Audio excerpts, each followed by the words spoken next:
안녕하세요. 철진한 신문을 읽어주는 남자 임병환입니다. 저는 사실 휴대폰으로 검색해서 찾아볼 수 없는 그 대한민국 근대의 골목 역사를 한번 전달하고 싶어요. 그 중에서 오늘은 대전역을 이야기해 보고 싶어요. 대전역. 대전역이라면 이제 서울에서 부산까지 이어지는 경부선의 여러 정차역 중에 하나라고 이야기한다면 좀 의미를 너무 좀 과소평가한 것일까요? 그러나 대전이란 도시가 한바지라는 넓은 벌판에 철도가 만들어지면서 생긴 도시이기 때문에 탄생 과정이 그렇게 화려한 도시는 아니죠. 또 대전역은 1950년 한국 전쟁이 발발했을 때 크게 파괴된 시설입니다. 남침한 북한군에 의해서 먼저 파괴되었고요. 이 도시를 다시 수복하기 위해 미군과 유엔군에 의해서 폭격이 이루어지면서 대전역과 그 주변은 초토화되었습니다. 제가 2015년도에 유성구 사기막골이라는 동네에서 한국전쟁 당시 사기막골에서 있었던 미군 전투기에 의한 민간인 희생 사건을 취재하기 위해서 그 어르신을 인터뷰를 했는데, 그 어르신이 전쟁 당시에 대전역에서 이루어졌던 항공기에 의한 폭격도 목격을 하셨더라고요. 그분이 그 당시에 이제 언덕바지에 올라서 대전역 상공에서 비행기가 폭탄을 투하하는 모습을 저한테 이렇게 표현을 하셨어요. 마치 염소가 똥을 누는 모양과 같더라 라는 말씀이었어요. 그 말씀은 무엇이냐면, 비행기 폭격기가 대전 상공을 지나가면서 항공용 폭탄, 시꺼먼 폭탄을 떨어뜨리는 게 마치 염소가 변을 누를 때 콩알만한 것들이 두두두둑 떨어지듯이 수많은 폭탄들이 대전역 상공으로 떨어졌다는 얘기죠. 이제 휴전에 들어가서 대전에서는 그 화약 냄새가 채 가시기도 전에 시민들의 삶이 다시 시작이 됐습니다. 지금은 우리가 발전이라는 단어를 좋아하고 자주 사용하죠. 근데 이 당시만 해도 재건이라는 단어가 자주 사용됐습니다. 전쟁의 폐허를 딛고 도시를 다시 세운다는 의미겠죠.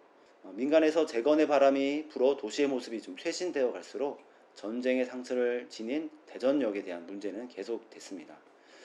1958년 4월 중도일보 지면을 보면요, 이런 기사가 있습니다. 6.25 사변의 참상을 유독 혼자만 간직하고 있는 대전 역사는 중도 대전이 괄목할 만한 발전을 이룩했음에도 판잣집 신세를 면치 못하고 하루 2만 명의 여객에게 불편을 초래하고 있다고 말이죠.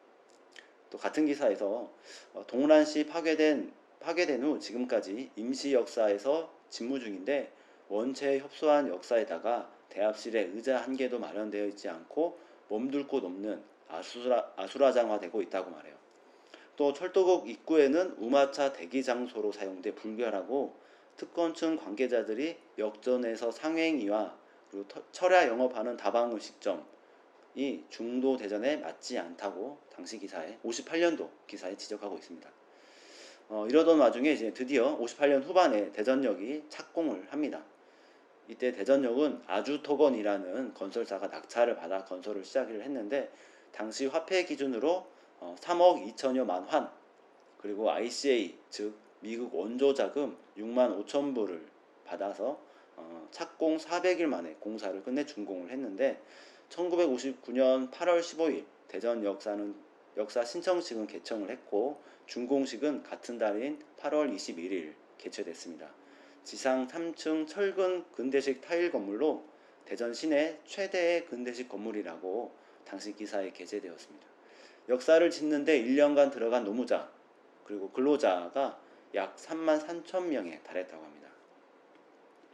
그 대전역 준공식에는 교통부 장관과 재무부 장관, 문교부 장관 등 사부 장관이 모두 참석했고, 특이하게도 ICA 즉 미국 국제협력기구의 브래들리 부단장이 참석했습니다. 대전역 준공식에는 태극기와 함께 미국 성조기가 나란히 내걸렸는데, 아까 말씀대로 미국 원조 자금으로 대전 역사를 지었기 때문으로 보입니다. 저는 대전역에 새로운 역사를 짓는다는 게 근대 건축물을 짓는다는 것 그 이상의 의미가 있다고 생각해요. 일제가 건설한 철도이지만 대한민국이 일본에 의한 것보다 더 잘 운영하고 있음을 상징하는 게 대전역 준공이었고, 이 때문에 전쟁 폐허를 부수고 새 청사를 8월 15일에 개청을 했고요. 그리고 22일에 준공식에는 정부 사요인이 참석을 했다고 봐요. 또 이승만 대통령도 대전역을 이때 다녀갔는데요. 중도일보 기사를 찾아보니까 대전역 준공식 뒤에 열흘 뒤에 이 대통령은 대전역을 방문해 플랫폼에서 맞이 나온 시민, 대전 시민 5만 명에게 인사를 하고 다시 서울로 출발했다는 기사가 있습니다. 이맘때 대전역 광장에서 가수들이 공연을 펼치는 시민의 밤 행사가 열렸는데 아무래도 대전 역사 준공을 기념하기 위한 행사였겠죠. 포출보 HLKI, KBS의 전신이죠. 대전 KBS가 전속 가수들을 초청해 대전역에 무대를 설치하고 공연을 펼쳤는데 근래 보기 드문 대성황이었다고 당시 기사에 전했습니다. 이때 철도는 근대에 대전 시민들이 어떻게 생활했는지 보여주는 척도이기도 한데요. 이때 대전역에는 보건열차라는 게 있었어요. 의사와 간호사들이 이용하는 그런 기차가 아니라 1958년 신문을 보면요. 7월, 8월 무더위가 기승을 부리는 때 주말에 이 보건열차가 운행됐습니다. 대전역에서 신탄진을 하루 4차례 왕복했고요. 여름철 욕장이 없어 곤란을 받는 대전 시민들에게 피서를 겸한 보건 생활의 편의를 제공하게 되었다라고 당시 기사에 이렇게 설명되어 있습니다.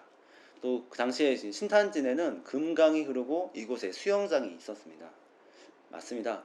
이제 금강 수영장까지 왕복하는 기차가 대전역에서 운행한 것인데 이제 가서 더위도 좁고 강물에 몸을 씻을 수 있으니 보건열차라고 이름을 지은 것입니다. 앞서 흑성동까지 운행하는 보건열차가 있다고는 설명도 있습니다. 예, 오늘은 여기까지입니다. 중도일보는 1951년부터 대전, 충남, 그리고 충북까지 에서 발행한 지역신문인데요. 1951년, 그러니까 50년대 후반부터 발행한 신문들이 PDF 형태로 잘 보존되어 있습니다. 그래서 이러한 신문에 담겨 있는 내용들을 또 우리가 유익하게 또 받아들일 수 있는 정보를 간추려서 방송을 만들어서 전달해 드리겠습니다. 다음에는 다른 주제를 가지고 설명드리겠습니다.